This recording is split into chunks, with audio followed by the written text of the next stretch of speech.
All right, so this video is all about how to sustain the alkaline diet out in public, okay? And the way that you do that is by simply following this foundation.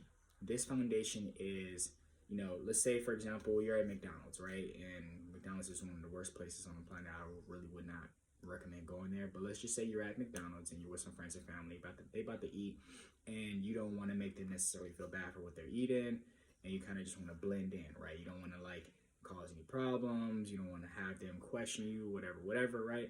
What you want to do is this. You would get 2 orange juices, right? Just orange juice, no sugar. Make sure you ask them.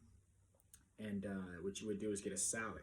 Now, I don't know if McDonald's has like a wide variety of greens, but if they got lettuce and kale or lettuce and another green that is alkaline, then you can have that with avocado and mushrooms. I don't know if they got mushrooms, but I'm just saying, like, you can fall back on those two, mushrooms and avocados. Avocado because it takes longer to digest avocado, so it's going to stay on you, you feel me?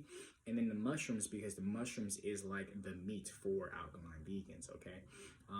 So that plus the greens and then plus the juice is going to do you well. It's going to get you past the situation and maintain and get over that hump, okay? And then, of course, if you specifically want something more, you can take some salt, put it on the salad, right? Or add some seasonings, right? Some black pepper, or some pink Himalayan salt, and call it a day.